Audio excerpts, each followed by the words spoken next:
వైసీపీలో ప్రస్తుతం గందరగోళ పరిస్థితులు నెలకొన్నాయి. ఎన్నికల్లో ఘోర పరాజయం తర్వాత ఎవరుంటారో ఎవరు పోతారో కూడా తెలియని పరిస్థితి. అసలు వైసీపీ ఉంటుందో పోతుందో కూడా అర్థం కావడం లేదంటున్నారు ఆ పార్టీ నేతలు, కార్యకర్తలు. ఈ పరిస్థితికి ప్రధాన కారణం జగన్ నియంతృత్వ వైఖరి అంటున్నారు. అధికారంలో ఉన్నప్పుడు పార్టీ నేతలను, కార్యకర్తలను కనీసం పట్టించుకోలేదు. ఎంతవరకు సోషల్ మీడియా, ప్రత్యర్థులపై కేసులు, దాడులు. అదే సమయంలో పార్టీలో ఒకరిద్దరు నేతల మాటలకే జగన్ విలువిచ్చాడు. అంతే తప్ప మరో నేతను దగ్గరకు రానివ్వలేదు. దీంతో ఎన్నికల్లో వైసీపీ ఘోర పరాజయం పాలైంది. అయినా సరే జగన్ తీరులో మాత్రం ఎలాంటి మార్పు రాలేదు. ఇప్పటికీ ప్యాలెస్కి పరిమితమయ్యాడు.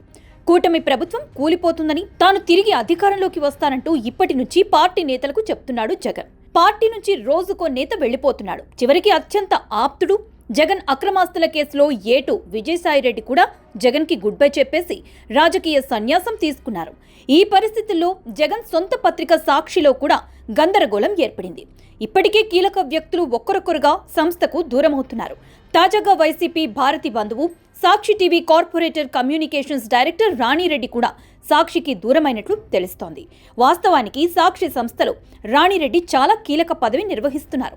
ఆమె భారతికి ఎంత చెప్తే అంతా అనేది అందరికీ తెలిసిన విషయమే. భారతికి బంధువులతో పాటు ఫ్రెండ్స్ కూడా.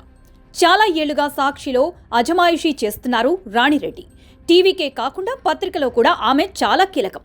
అయితే హఠాత్తుగా రాణిరెడ్డిని తొలగించారని భారతి నిర్ణయం తీసుకున్నారు.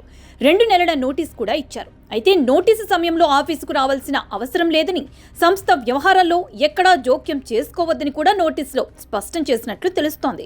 దీంతో రాణిరెడ్డి కూడా ఆఫీస్కి రావడం మానేసినట్లు సమాచారం. ఇదంతా ఎన్టీఆర్ వర్ధంతి రోజు సందర్భంగా పత్రికలో వచ్చిన ఫుల్ పేజ్ యాడ్ కారణమంటున్నారు రాజకీయ విశ్లేషకులు. కోటి సభ్యత్వాలు పూర్తి, ఎన్టీఆర్ వర్ధంతిని పురస్కరించుకొని నెల్లూరు ఎంపీ వేమిరెడ్డి ప్రభాకర్ రెడ్డి దంపతులు సాక్షి పత్రికలో ఫుల్ పేజ్ యాడ్ ఇచ్చారు. ఇది దాదాపు 50 లక్షల వరకు ఉంటుంది. అయితే ఈ యాడ్ వల్ల వైసీపీలో పెద్ద దుమారం రేగింది. పార్టీ నేతల మనోభావాల కంటే జగన్కు భారత్కి డబ్బే ముఖ్యమని, అందుకే సొంత పత్రికలో ఫుల్ పేజ్ యాడ్ వేశారని విమర్శిస్తున్నారు. ఇక ఈ ప్రకటన వచ్చిన వెంటనే పార్టీ అధికార ప్రతినిధి కాపు రామచంద్రారెడ్డి పార్టీకి రాజీనామా చేశారు. ఈ యాడ్ పత్రికలో రావడానికి కారణమైన రాణిరెడ్డిని తొలగించాలని ఇప్పటికే పలువురు వైసీపీ ముఖ్య నేతలు కూడా డిమాండ్ చేసినట్లు తెలుస్తోంది. అందుకే రాణిరెడ్డిని సాక్షి గ్రూప్ నుంచి తప్పించినట్లు తెలుస్తోంది. దీనివల్ల పార్టీలో గందరగోళానికి చెక్ పడుతుందని భావిస్తున్నారు.